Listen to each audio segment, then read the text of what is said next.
মধ্যপ্রাচ্যের আকাশে যেন অদৃশ্য এক অন্ধকার মেঘ জমে উঠেছে। বাইরে থেকে দেখলে মনে হতে পারে এ তো আর 5টা যুদ্ধের মতোই, কিছুটা মিসাইল, কিছু পাল্টা হামলা, কিছু রাজনৈতিক বিবৃতি, কিন্তু ভেতরের গল্পটা অনেক গভীর, অনেক জটিল আর সব থেকে ভয়ঙ্কর, অনেকটা অজানা। বিশেষজ্ঞরা বলছেন আমরা হয়তো সেই যুদ্ধের দোরগোড়ায় দাঁড়িয়ে আছি যার প্রকৃত রূপ এখনো সামনে আসেনি, কারণ ইরান এখনো তার সব থেকে মারাত্মক অস্ত্র ব্যবহারই করেনি। এই কথাটাই এখন আন্তর্জাতিক নিরাপত্তা মহলে ঘুরে বেড়াচ্ছে একটা চাপা আতঙ্কের মতো। গোয়েন্দা রিপোর্টগুলোতে স্পষ্টভাবে লেখা নেই, কিন্তু লাইনগুলোর ফাঁকে ফাঁকে বোঝা যাচ্ছে কিছু একটা জমাট বেঁধে উঠছে। প্রশ্নটা সরল, যদি সবকিছু এতটাই তীব্র হয়ে থাকে তাহলে কেন এখনো সেই শেষ অস্ত্র ব্যবহার করা হয়নি? আর যদি সেটা ব্যবহার করা হয় তাহলে কি হবে? ইরানের পারমাণবিক কর্মসূচি বহু বছর ধরে আন্তর্জাতিক আলোচনার কেন্দ্রে। নিষেধাজ্ঞা, চুক্তি, আলোচনার টেবিল, সব কিছুর মধ্যে এই একটা বিষয়ই বারবার উঠে এসেছে।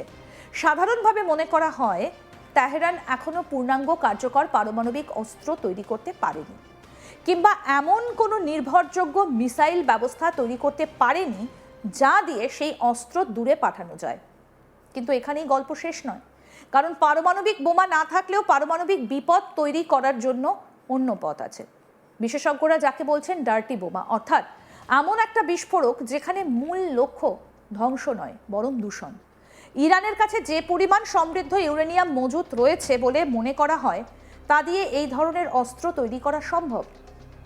একটা শহরের মাঝখানে যদি এমন কোনো বিস্ফোরণ ঘটে তাহলে হয়তো মুহূর্তে হাজার হাজার মানুষ মারা যাবে না, কিন্তু সেই শহর বছরের পর বছর বসবাসের অযোগ্য হয়ে পড়বে।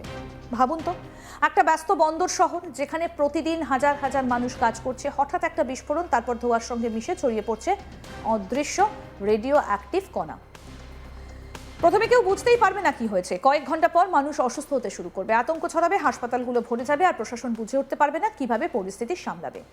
এই ধরনের আক্রমণের সব থেকে বড় শক্তি এখানেই। এটা শুধু শরীর নয়, মানসিকতাকেও আঘাত করে। কিন্তু আরো বড় বিপদ লুকিয়ে আছে এমন জায়গায় যেগুলোকে আমরা সাধারণত নিরাপদ বলে ভাবি। পারমাণবিক বিদ্যুৎ কেন্দ্র, বিশেষ করে বুশের নিউক্লিয়ার পাওয়ার প্ল্যান্ট এখন বিশেষজ্ঞদের নজরে। এই প্ল্যান্টটি ইরানের একটা উৎপাদনের গুরুত্বপূর্ণ অংশ, কিন্তু একই সঙ্গে এটা একটা সম্ভাব্য বিপর্যয়ের উৎস। যদি কোনোভাবেই প্ল্যান্টে হামলা হয়, তা সে ইচ্ছাকৃত হোক বা দুর্ঘটনাবশত, তাহলে যে পরিমাণ রেডিও অ্যাক্টিভ উপাদান বেরিয়ে আসতে পারে তা পুরো অঞ্চলের পরিবেশকে দীর্ঘমেয়াদী ধ্বংস করে দেবার জন্য যথেষ্ট। পারস্য উপসাগরের বাতাসের দিক বিবেচনা করলে সেই দূষণ সরাসরি ছড়িয়ে পড়বে পশ্চিম দিকে, ফলে সৌদি আরবিয়া, ইরাক এবং কুয়েত, এই দেশগুলোর বড় বড় শহর, তেল শোধনাগার, এমনকি পানীয় জলের উৎসগুলোও বিপদের মুখে পড়বে। এখানেই শেষ নয়, সম্প্রতি যে খবর সামনে এসেছে তা আরও উদ্বেগজনক। ইরান তাদের সম্ভাব্য লক্ষ্যবস্তুর তালিকায় যুক্ত করেছে বারাক নিউক্লিয়ার পাওয়ার প্ল্যান্ট, তার নাম। এটা সংযুক্ত আরব আমিরশাহীর একটা অত্যন্ত গুরুত্বপূর্ণ পারমাণবিক বিদ্যুৎ কেন্দ্র। যদি এই ধরনের স্থাপনার ওপর হামলা হয় তাহলে শুধু একটা দেশের নয়, গোটা উপসাগরীয় অঞ্চলের অর্থনীতি, পরিবেশ, জনস্বাস্থ্য সবটা বিপর্যস্ত হয়ে পড়বে।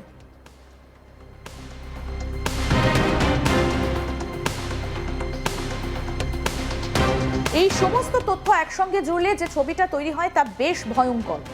মনে হচ্ছে যুদ্ধটা আর শুধু সীমান্তের মধ্যে সীমাবদ্ধ নেই, এটা ধীরে ধীরে এমন একটা পর্যায়ে পৌঁছচ্ছে যেখানে লক্ষ্য হচ্ছে পরিকাঠামো, পরিবেশ এবং সাধারণ মানুষের দৈনন্দিন জীবন। এর পাশাপাশি আরও একটা ছায়া ঘনিয়ে আসছে, রাসায়নিক অস্ত্রের আশঙ্কা। ইতিহাসের দিকে তাকালে আমরা দেখি ইরাক ইরান যুদ্ধের সময় রাসায়নিক অস্ত্র ব্যবহার করা হয়েছিল। সেই অভিজ্ঞতা, সেই প্রযুক্তিগত জ্ঞান সবকিছুই কোথাও না কোথাও সংরক্ষিত রয়েছে বলে মনে করা হয়। বিশেষজ্ঞরা বলছেন ক্লোরিন বা মাস্টার্ড গ্যাসের মতো রাসায়নিক তৈরি করা খুব কঠিন নয়, বরং এগুলো তুলনামূলকভাবে সহজলভ্য উপাদান দিয়েই তৈরি করা যায়। আর এই ধরনের অস্ত্রের প্রভাব ভয়ঙ্কর। মানুষের শ্বাস প্রশ্বাস বন্ধ হয়ে যায়, ত্বক পুড়ে যায়, চোখ নষ্ট হয়ে যায়। কিন্তু আরও ভয়ঙ্কর একটা কৌশল এখন সামনে আসছে, শিল্প কারখানার রাসায়নিককে অস্ত্র হিসেবে ব্যবহার করা। সরাসরি রাসায়নিক অস্ত্র ব্যবহার না করে এমন জায়গায় হামলা করা যেখানে বিপুল পরিমাণ বিষাক্ত পদার্থ মজুত রয়েছে, যেমন ডেজালিনেশন প্ল্যান্ট, কেমিক্যাল কারখানা বা বড় বড় স্টোরেজ ইউনিট। উপকূলবর্তী অঞ্চলে থাকা জল শোধনাগারগুলোতে প্রচুর পরিমাণে ক্লোরিন সহ নানা রাসায়নিক থাকে। যদি এগুলোর ওপর হামলা হয় তাহলে সেই রাসায়নিক ছড়িয়ে পড়ে আশেপাশের জনবহুল এলাকাকে কয়েক ঘন্টার মধ্যে বিষাক্ত করে তুলতে পারে।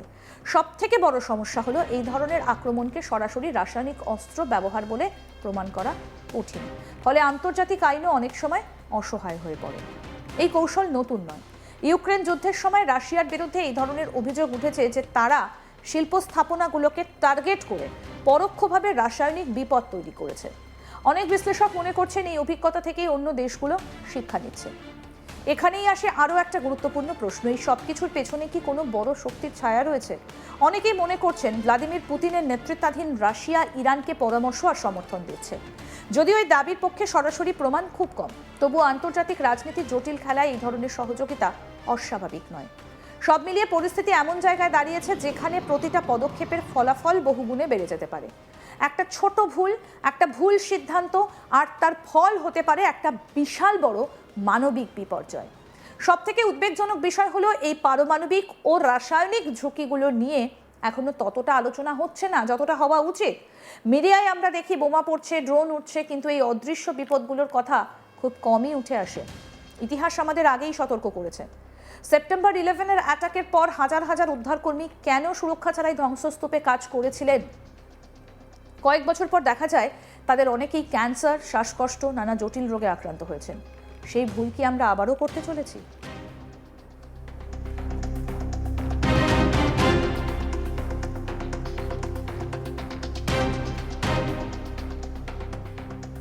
আন্তর্জাতিক রাজনীতির মঞ্চেও এই নিয়ে টানাপোড়েন চলছে।